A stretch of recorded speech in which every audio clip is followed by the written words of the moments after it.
Si votre vie est un désastre, c'est parce que vos pensées sont un désastre. Et si vous voulez avoir une meilleure vie, il faut que vous ayez de meilleures pensées. Restez avec nous dans Jouissez de votre vie.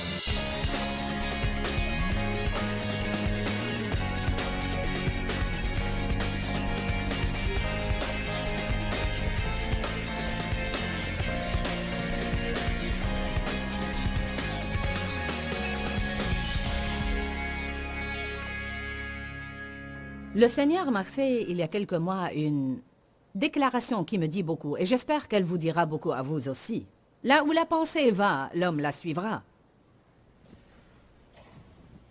Peut-être que le meilleur exemple que je puisse donner à cet égard est que si vous deviez passer la soirée ici et vous pensiez tout le temps à un hamburger, alors je vous assure qu'à la fin de cette réunion, vous prendriez un hamburger.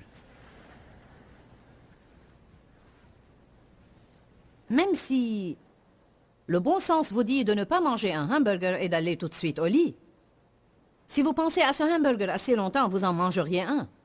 Qui comprend cela? Ce même principe s'applique dans tous les domaines de votre vie. Là où la pensée va, l'homme la suivra. La Bible dit, si nous marchons dans la chair, c'est parce que nous sommes préoccupés par les choses charnelles. Si nous marchons dans l'esprit, c'est parce que nous sommes préoccupés par les choses spirituelles. Nous avons une vie extérieure, ainsi qu'une vie intérieure. Nous avons une vie que tout le monde voit, et nous avons une vie que personne ne voit, sauf Dieu et nous. Et toute pensée que nous avons, Dieu l'entend.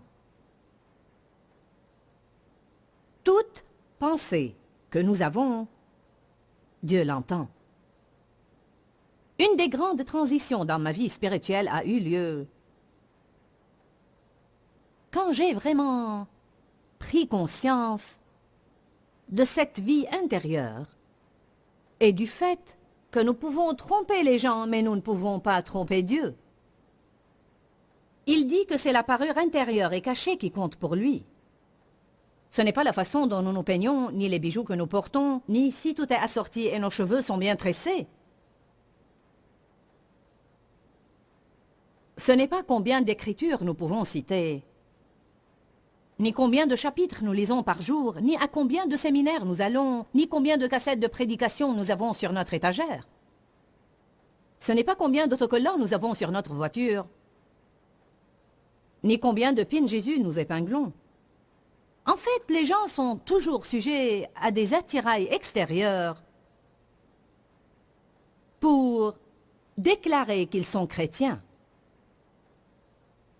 Mais le Seigneur n'est vraiment pas impressionné par tout ça. Pas vraiment. Je ne dis pas qu'il est avec ou contre ça.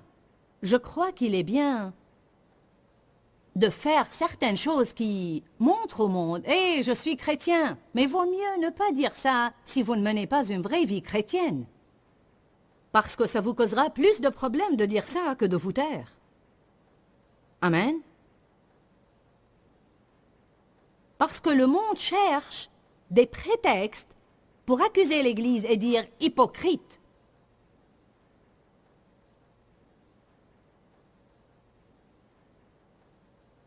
Mais Dieu serait vraiment impressionné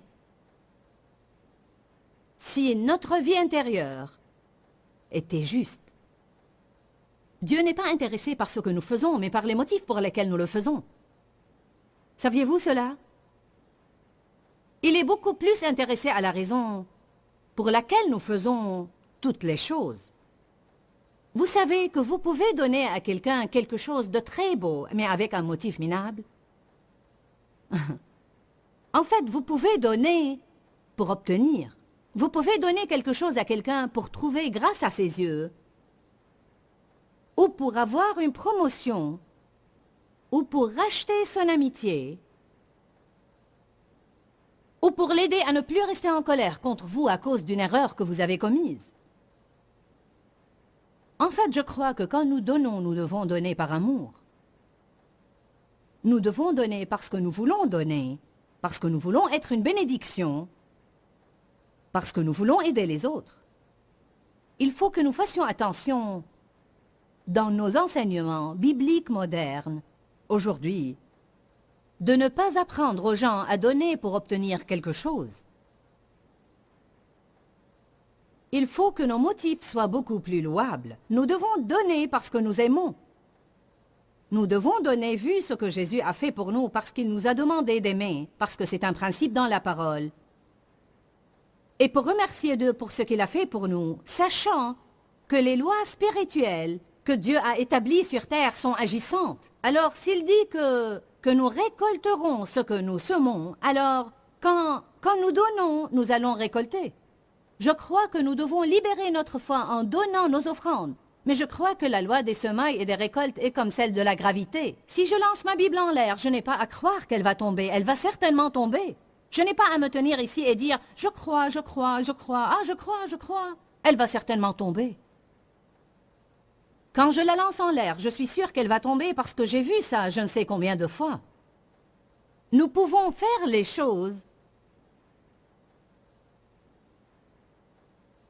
avec de mauvais motifs et ne pas recevoir la récolte de ce que nous avons semé et que Dieu veut nous donner parce que nos motifs n'étaient pas louables. La Bible dit « Donnez pour que vous soyez une bénédiction à quelqu'un ». Il y a plus de bonheur à donner qu'à recevoir. Et je voudrais bien encourager toute personne ici à apprendre à donner sans aucune condition. Amen.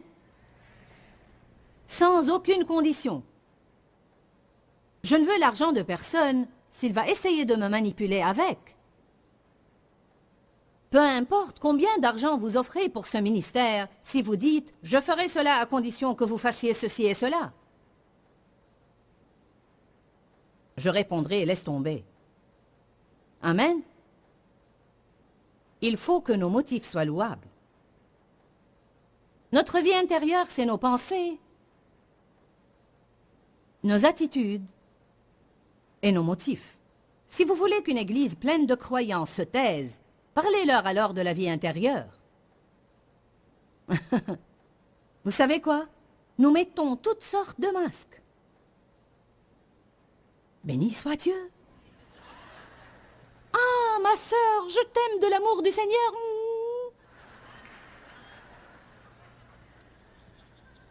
Et peut-être que vous étiez en train de déjeuner avec quelqu'un hier et vous avez parlé de cette pauvre sœur. Et vous l'avez passée au crible en long et en large. Et voici que vous l'aimez maintenant de l'amour du Seigneur. Je m'en doute fort.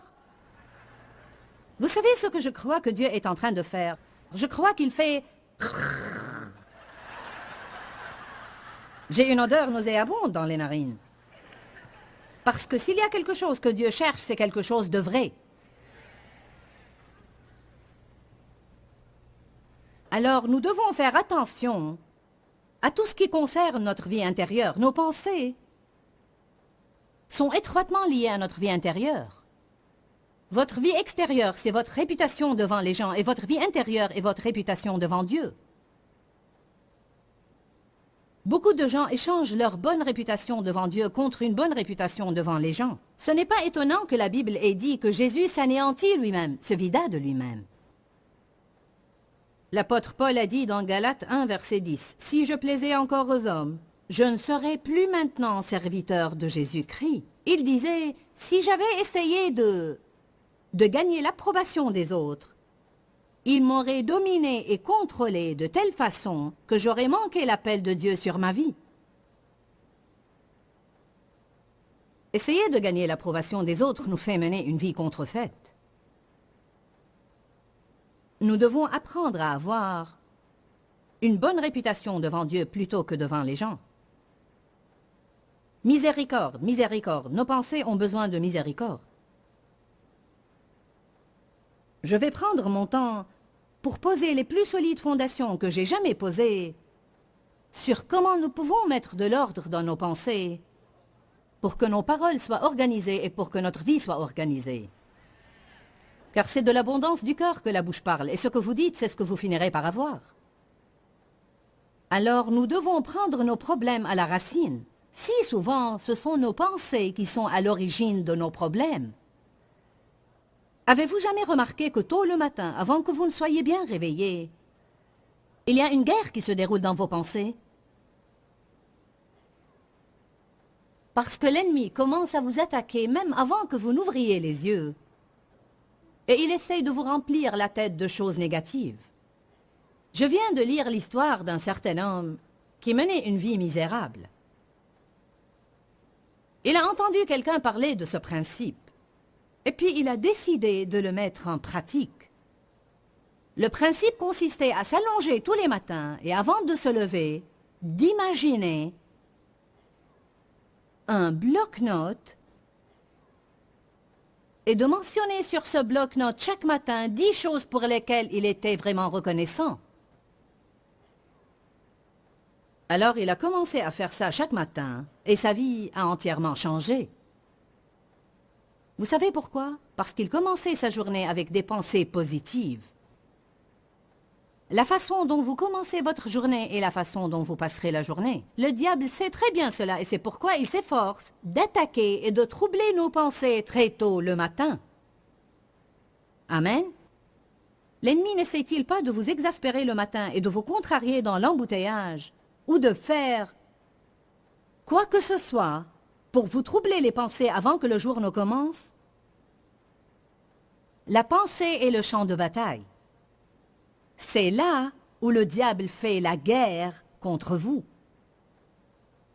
Si vous n'apprenez pas à penser de la façon dont Dieu veut que vous pensiez, à choisir vos propres pensées et non pas à accepter n'importe quelle pensée qui vous vient à la tête, vous ne remporterez jamais la victoire. Beaucoup de gens s'approchent de l'autel, font leurs prières et ils sont sincères, ils veulent vivre pour Dieu. C'est ce qu'ils désirent vraiment. Mais ils ne changent jamais leurs pensées.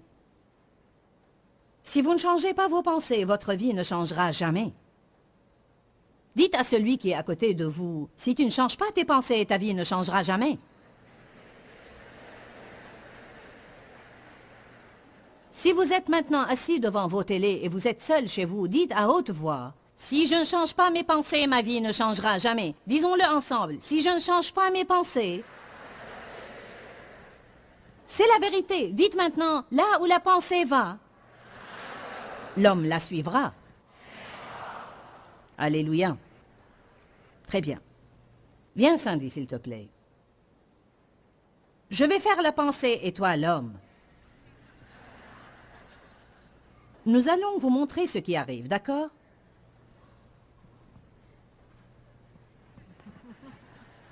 Là où la pensée va,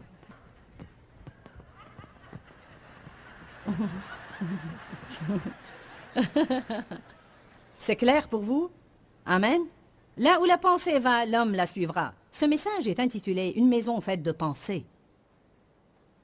Nous vivons dans des maisons faites de pensées.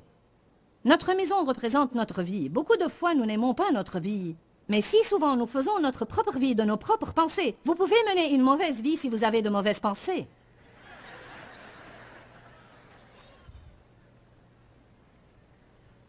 Avez-vous jamais dit à quelqu'un, tu as une mauvaise attitude? Vous savez pourquoi? Parce que si vous entrez à l'intérieur de lui, vous trouverez qu'il a de mauvaises pensées. Il n'est pas difficile de découvrir quelle est la racine de nos problèmes si nous commençons à lire la parole. Jérémie 4, verset 14. « Purifie ton cœur du mal, Jérusalem, afin que tu sois sauvé. Jusqu'à quand garderas-tu dans ton cœur tes pensées iniques? »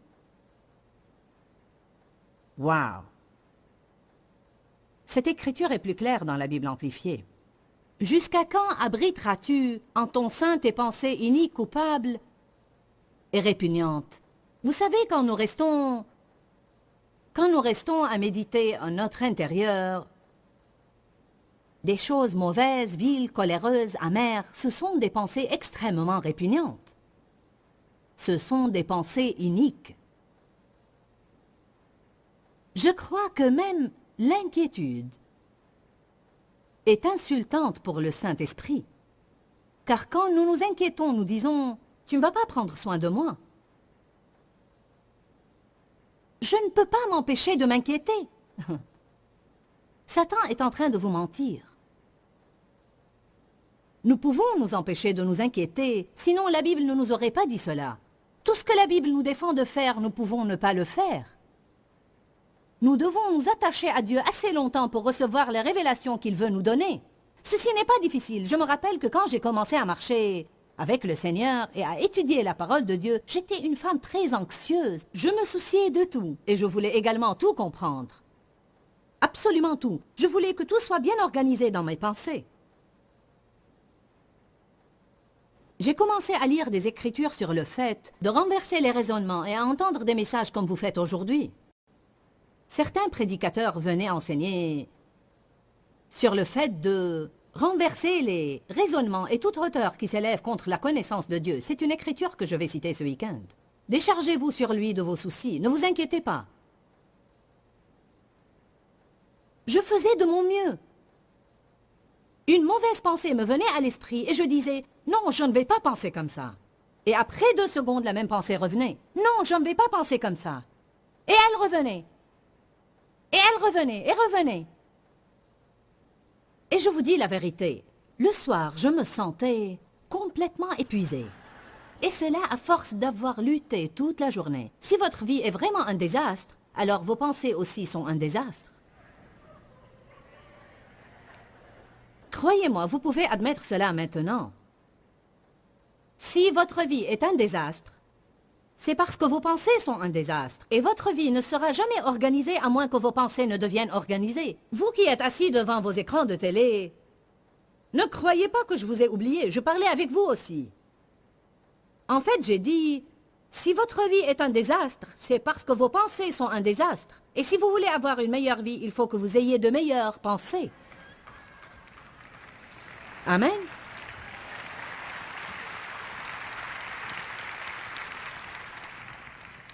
Je me rappelle que j'ai dit un jour, « Dieu, je ne peux pas continuer comme ça jour après jour après jour. Je renverse ces pensées et elles me reviennent à l'esprit. Je les renverse et elles reviennent. Qu'est-ce que je suis censé faire ?» Il a dit, « C'est très simple. » J'ai dit, « Oui, c'est très simple. » Mais que faire? Il a dit, « Pense simplement à autre chose. »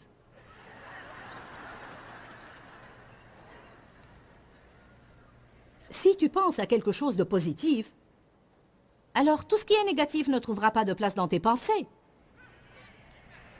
Mais si tu restes assise à ne penser à rien, alors les pensées négatives trouveront toujours une place dans ta tête écervelée. Amen. Ça m'était vraiment une révélation que je pouvais choisir de penser à quelque chose de positif et que je ne devais pas attendre que quelque chose de positif me vienne à l'esprit. Si vous attendez que des pensées louables vous viennent à l'esprit, alors vous aurez à attendre longtemps. Je mets devant toi la vie et la mort. Choisis. Vous savez quoi? Si vous ne choisissez pas, le diable choisira à votre place. Je vais répéter ça. La Bible dit, « Je mets devant toi la vie et la mort. » Choisis la vie. Si nous ne choisissons pas la vie, le diable choisira la mort à notre place.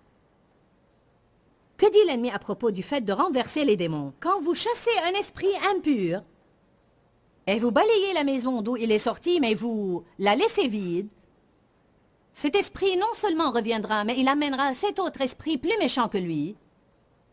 Et la dernière condition de cet homme est pire que la première. Il ne suffit pas de nous débarrasser du problème. Nous devons rapidement le remplacer par des choses positives.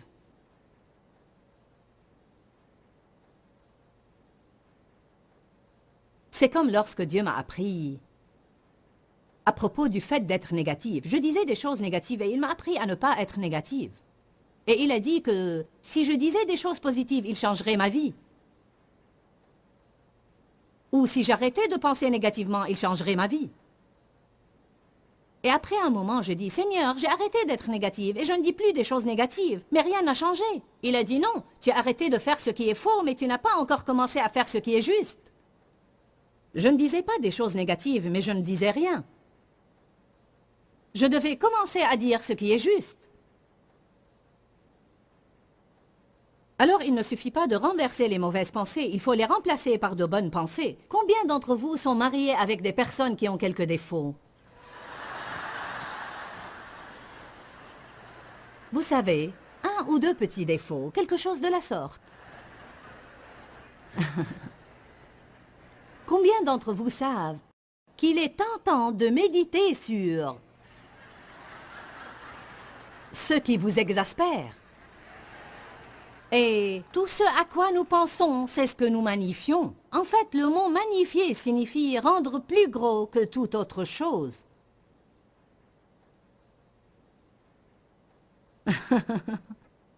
Je vous assure que toute personne mariée dans cette salle pourrait divorcer très facilement si elle restait simplement assise 30 jours à ne rien faire d'autre que méditer sur les défauts de son conjoint. Si vous voulez vous retrouver au tribunal de grande instance, c'est la façon garantie d'y arriver. Mais si, au contraire, vous ne voulez pas être dans les statistiques parmi ceux qui finissent par divorcer, alors je crois que nous pouvons vous apprendre comment changer la situation.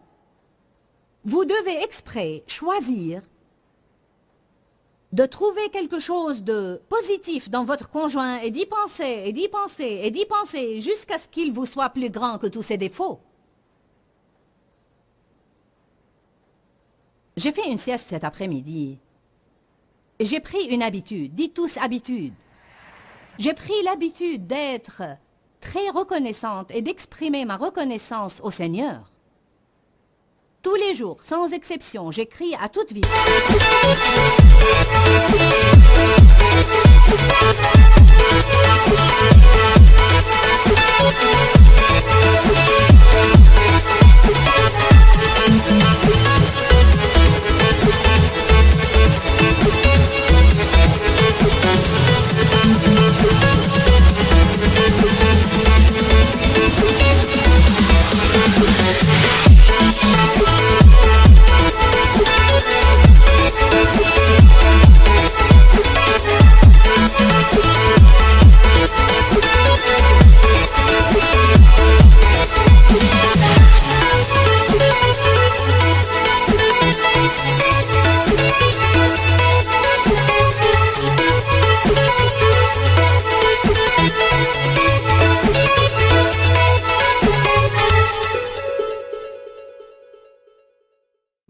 Probablement une longue liste, peut-être une liste de 2 mètres de long, de toutes les choses dont je suis reconnaissante. Merci Dieu parce que je prêche ta parole. Je m'allonge sur le lit le matin et je remercie Dieu.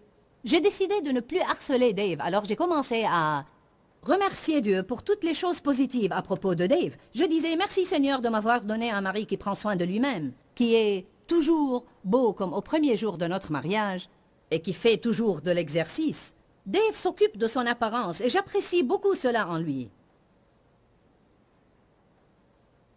Bon, j'apprécie beaucoup le fait qu'il ne reste pas assis tout le week-end à ne pas faire sa toilette, ni se raser, ni se peigner. Je suis seule à la maison avec toi. Hein? Quel est notre problème? Toute femme qui pense « Pourquoi dois-je faire ma toilette? Il n'y a que toi ici. » C'est un grand problème dans beaucoup de mariages. Quand on se marie, on arrête de faire les choses qu'on faisait pour gagner le cœur de notre conjoint.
Ce que vous devez faire, c'est vous habiller et prendre soin de vous-même et parler à cette personne juste comme vous le faisiez quand vous sortiez ensemble.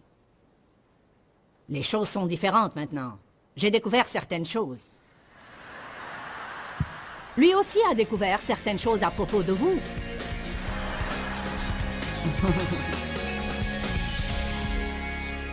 Là où la pensée va, l'homme ira. Quelle merveilleuse déclaration tirée d'une merveilleuse écriture. Comment l'homme pense et à quoi il pense, c'est ce à quoi il aboutira. Je crois que parfois, soit nous ne savons pas combien la pensée est importante, soit nous le savons et nous l'oublions et nous avons besoin de nous rappeler toujours de l'importance des pensées. Pour clore cette émission, je voudrais juste vous dire un mot d'encouragement. Il y a plein de choses que je peux dire à propos de la pensée. Mais aujourd'hui, je voudrais vous encourager à croire toujours le meilleur dans chaque personne et à croire le meilleur dans toute situation également. En fait, si nous ne contrôlons pas nos pensées, alors elles auront automatiquement tendance à être négatives. Et Satan aime cela parce qu'il est négatif lui-même et de cette façon, nous nous mettons d'accord avec lui et son plan sera accompli dans notre vie. Je crois que Dieu est positif et la Bible nous apprend dans 1 Corinthiens que l'amour croit toujours le meilleur dans toute personne et dans toute situation. Je ne sais pas par quoi vous passez maintenant ni qui vous confrontez, mais j'ai vraiment senti que c'est une parole dite au moment convenable. Vous pouvez choisir de croire le pire ou de croire le meilleur. Et je vous encourage vraiment à croire le meilleur. Que Dieu vous bénisse. À très bientôt. Quand, Seigneur, quand? Dans ce livret, Joyce Meyer vous apprend à faire confiance au temps de Dieu. Pour obtenir ce livret gratuitement, écrivez-nous à Joyce Meyer, boîte postale 40095-6300 Larnaca, Chypre. Ou bien visitez notre site web www.joycemeyer.org/fr.